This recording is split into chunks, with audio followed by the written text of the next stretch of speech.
friends, defeating the far right doesn't stop with ending the violent riots on the streets. The politics that inspired them must be beaten too.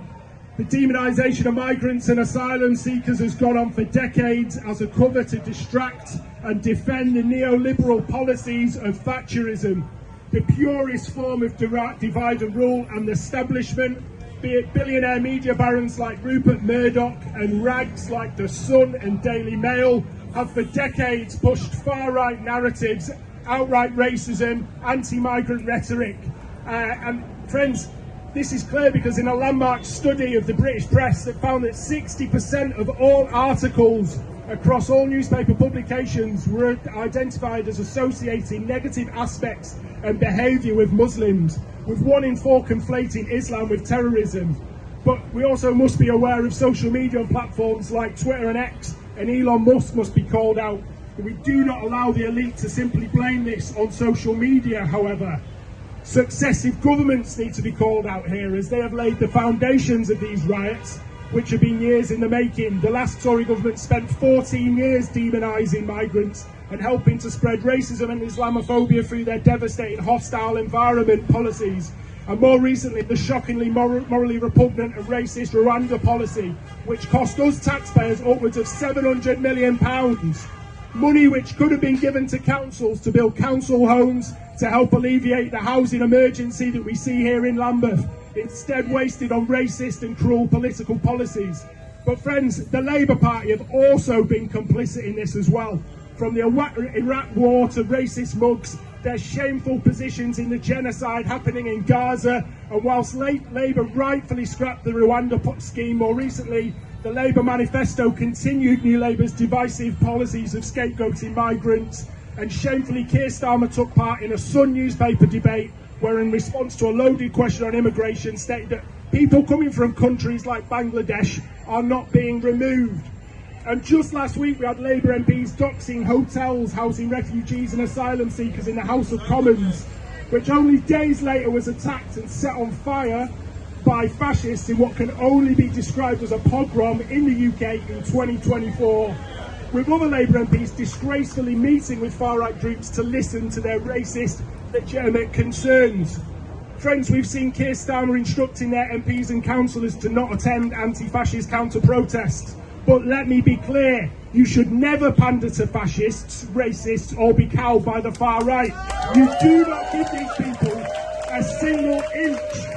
And Labour politicians should be proud to stand shoulder to shoulder with anti-fascists and their communities. And I was proud to go to Walthamstow on Wednesday, where thousands turned out and saw off the fascists. And friends, as a Jewish councillor in the Labour Party, I have to say, I am so angry that for 10 years, 10 wasted years, we've had the entire media and most of the political class gaslight us that left-wing racism and anti-Semitism was the biggest threat, whilst also simultaneously peddling racist and Islamophobic rhetoric and fanning the flames of the actual real threat, the far right. I've been shaking with rage this past few weeks. No more gaslighting, no more weaponising genuine racism for factional and political ends, no more plastic anti-racists. The game is up, because when the shit hits the fan, where have they been? They've been completely absent. And we know full well where the real threat lies, friends. We've seen it happening live streamed to us in real time across towns and cities as fascists take part in pogroms, try to set fire to hotels, housing women and children.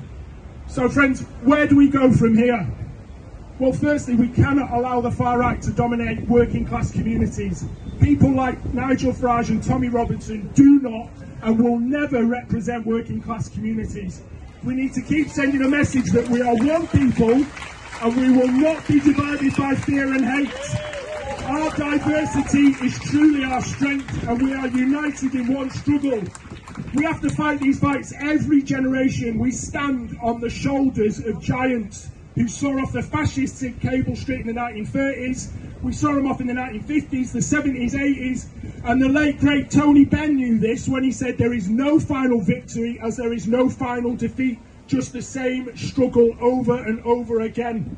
But friends, we must also undo the 45 years of devastating Thatcherism and neoliberalism that has done so much damage to working class communities across the UK. We must invest in council housing, in our NHS and our schools and nurseries. We must unite, and we must unite around this cause. And only then will you address the root cause of this division, hate and fascism and scapegoating of migrants and the most marginalised society. Because, friends, the real enemies of the working class, travel by private jet, not migrant dinghy. Solidarity.